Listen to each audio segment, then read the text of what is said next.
I have chosen to do my presentation on the effects of climate change in the Arctic and the associated socioeconomic issues. Global warming is affecting the Arctic at an alarming rate. Every year, the ice melt is more and more.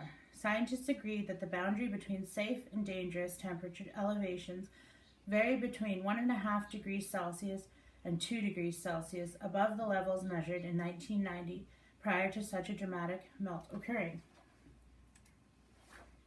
While conducting my research for this assignment, I have come to realize that there are costs and benefits to both options our Arctic is currently facing. The first option is Blue Arctic. This is where the Arctic is never completely frozen, and in summer there is no ice coverage at all. This is beneficial to big businesses for economic gain. For example, the opening of the Northern Passage year-long for the trade of goods from country to country. With the option of a Blue Arctic, our world will lose or forever alter ecosystems and the climate system. What can be done to preserve the Arctic in its natural form? White. And is this the best option? I will go on to further try to decipher an answer to this question.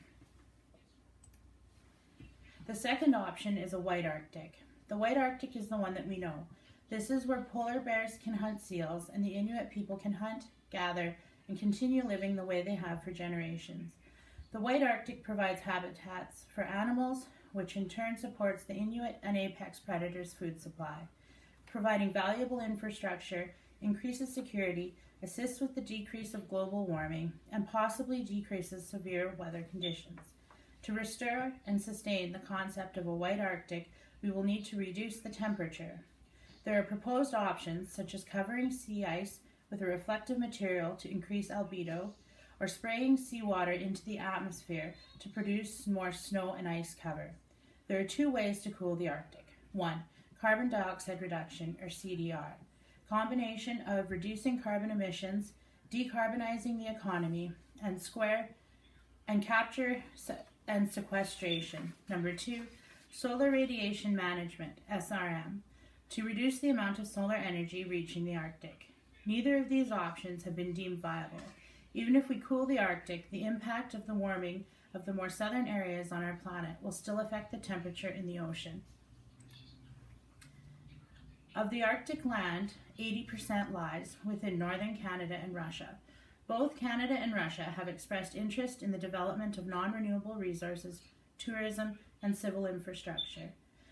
The Obama and Trudeau administrations partnered to develop a plan to work on sustainable options for development of the Arctic.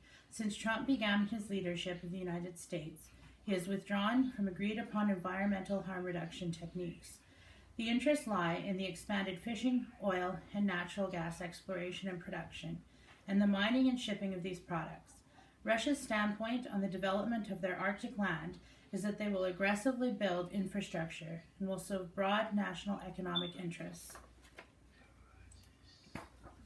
Overall, about 4 million people live in the Arctic globally, and combined together, their voice is often unheard with the protection and distribution of resources on their land. In Canada, according to the 2016 census, 113,604 people reside in Canada's north. The Inuit people of the north were given significant sovereignty with the creation of Nunavut, which was deemed a territory in 1999. The government of Nunavut has made great developments in the planning for adaptation given the changing structure of the Arctic. Nunavut's readiness for adaptation is challenged by the fact that when given the property rights, the federal government maintained control over all offshore minerals, natural gas, and energy.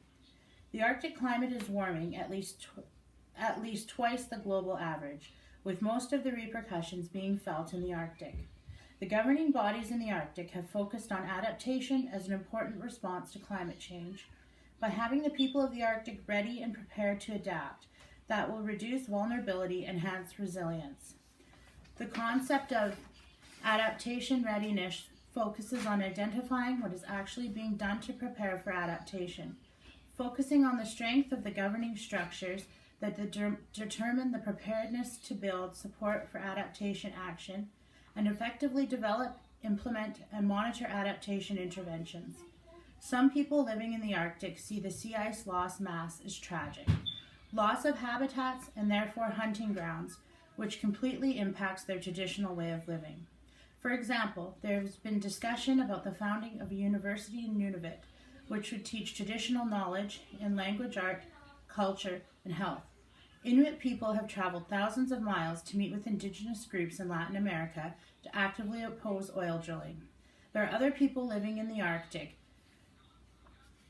indigenous communities that welcome change and the opportunities that it will bring. For many, the royalties gained from the resource leases on fisheries, oil, gas, and minerals, along with tourism revenue and the employment of indigenous people in logistics and shipping of materials, could present a viable path away from poverty, poor health, and colonial dependence. Nunavut remains financially dependent on Ottawa, receiving more than 92% of its revenue from the federal government.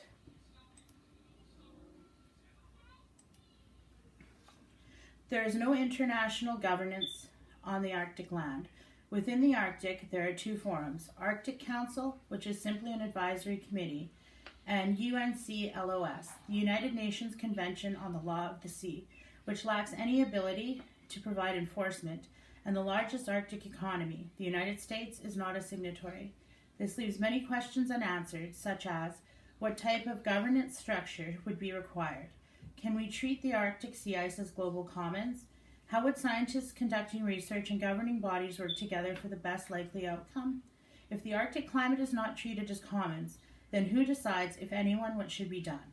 An ice-free Arctic will occupy a strategic position as a Mediterranean sea linking Europe, North America, and Asia. What commercial and military competitions will arise, and what structures would be required to manage them? There are multiple different groups associated with climate change and the Arctic sea ice melt. However, none of them have the power to make any changes. If the current situation is left as it is, then there will be no coordination of solutions, but solutions will still emerge, but possibly not to save the White Arctic. To find a policy that will work for our planet and all the people involved, it would take a collaboration of scientists, policy analysts, governing bodies, the private sector, indigenous organizations, and NGOs. National governments will have to play as important a part as the states. Natural and social scientists are absolutely vital to find a pathway through all of the considerations. European Union Project, Arctic Climate Change Economy and Society, or ACCESS, is looking at how the main issues with climate change are expected to affect both directly and indirectly marine transportation, including tourism, fisheries, marine mammals, and the extraction of oil and gas in the Arctic Ocean. ACCESS is also focusing on Arctic governance and strategic policy options. ACCESS works closely with the indigenous populations that reside in the Arctic to achieve a sense of fairness when making laws regarding the use and protection of the Arctic. There are 5 working groups within ACCESS.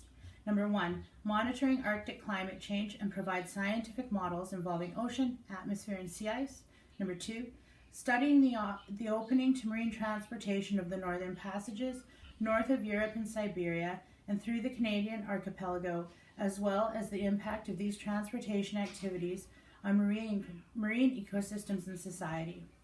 Number 3, examining how climate change impacts on Arctic fisheries, aquaculture, and livelihood, mainly in the subarctic sectors such as the Barents Sea. Number 4, determining how the extraction of offshore oil and gas might be influenced and affected by climate change, taking into account associated risks.